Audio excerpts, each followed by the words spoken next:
animale. Je tenais à vous dire que j'ai reçu, ça fait 2-3 fois que je reçois des messages de Facebook disant que ma page va être supprimée. Alors je ne sais pas s'ils parlent de la page pro ou du groupe Facebook Feng Shui Joyeux. Bah écoutez, de toute façon, ce qu'on fait, c'est que ceux qui veulent, si vraiment le compte est supprimé, c'est pas grave, on se retrouve sur YouTube, hein, voilà, c'est les mêmes vidéos, donc il n'y a pas de souci. Alors excusez-moi un petit instant, j'ai mon chat qui veut rentrer. Me revoilà. Pour les personnes qui se poseraient la question sur le chien que j'ai adopté au refuge, eh bien sachez que je ne lâche rien, je suis toujours au taquet. Et maintenant, eh bien, on en arrive à un sujet un peu plus joyeux, on va dire. Je vais vous parler de la fameuse histoire, enfin une de multiples histoires qui me sont arrivées en communication animale. Voilà. Il y en a qui y croient, il y en a qui y croient pas, comme à chaque fois. Voilà, ceux qui y croient pas, je leur demande pas de regarder ma vidéo, qu'on soit d'accord.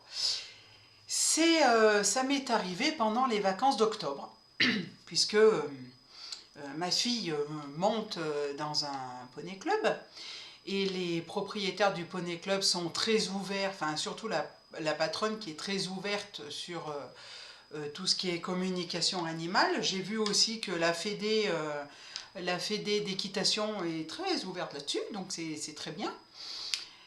Et donc j'ai fait des coms avec les chevaux du club, voilà, il y en a qui sont plus bavards que d'autres, enfin moi c'est génial.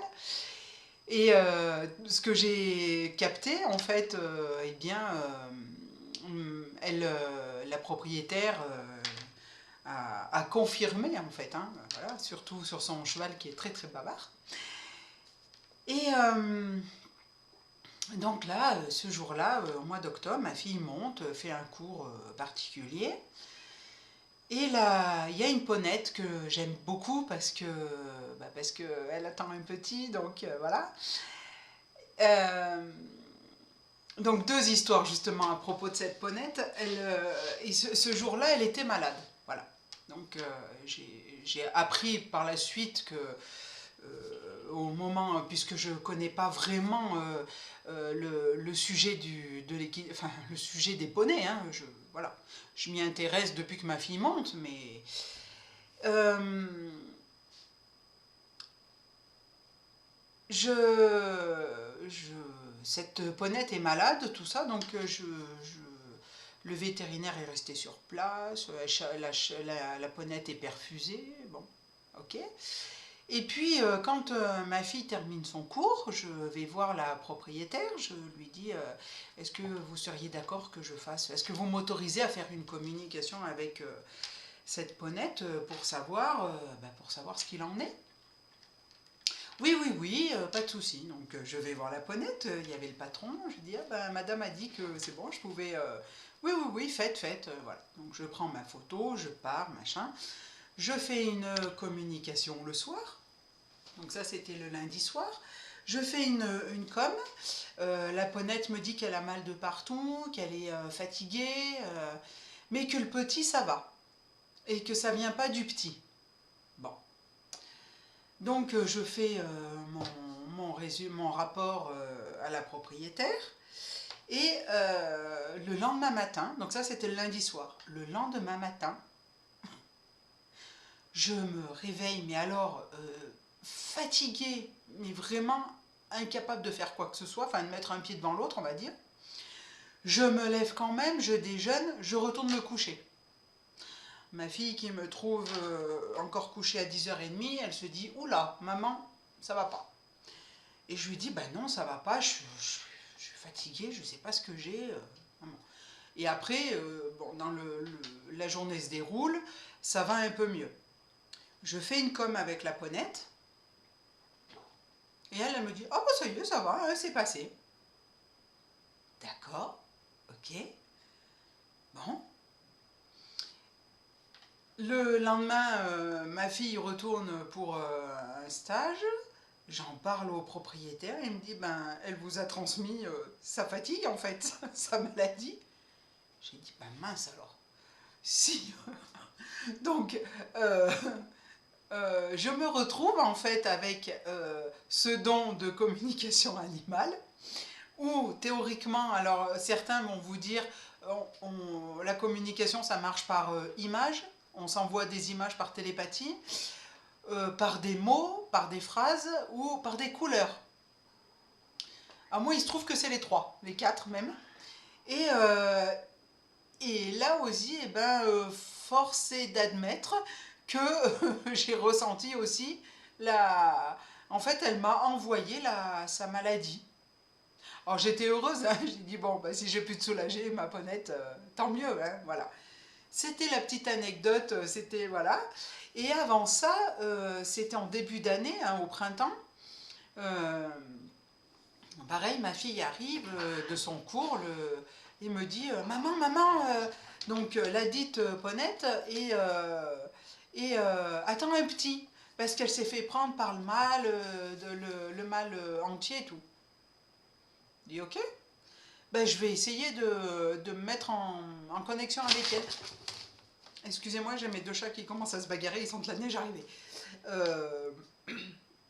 Je me mets en connexion avec elle. Et cette ponette me fait voir, elle m'envoie une image de son bébé. Voilà. Alors, je garde l'image pour moi, je ne vous dis pas comment il sera, parce que j'attends en fait qu'elle mette bas pour voir si effectivement, eh ben, ce qu'elle m'a envoyé comme image, ça s'est réalisé. Voilà.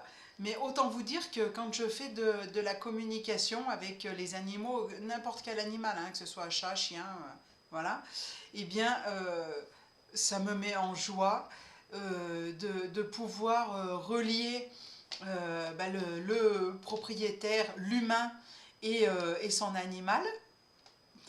Voilà, Horus qui vous fait un petit coucou. Et, et en fait, je suis contente, et c'est toujours dans la bienveillance, dans l'amour.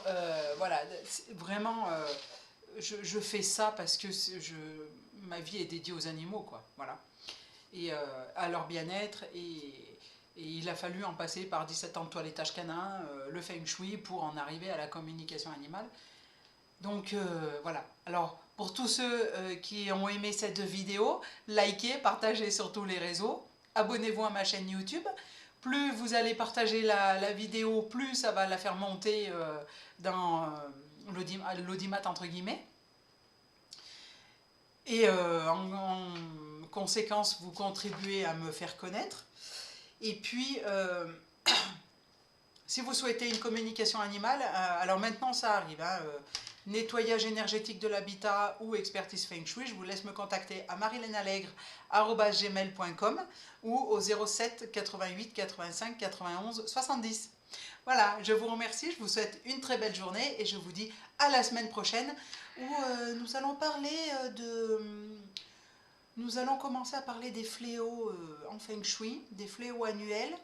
Ça va être moins rigolo que ce que je viens de vous apprendre, mais je vous rassure, je vous en parle parce que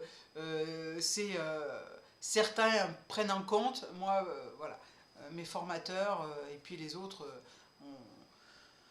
on n'en parle pas parce que c'est un peu... Après, disons que vivre dans une maison en se disant il ne faut pas que je tourne le dos au sud-est, mais machin, il faut se balader avec une boussole tout le temps et puis c'est un peu compliqué. Voilà. Je vous dis à très bientôt, à la semaine prochaine pour parler des fléaux en feng shui. Ciao ciao!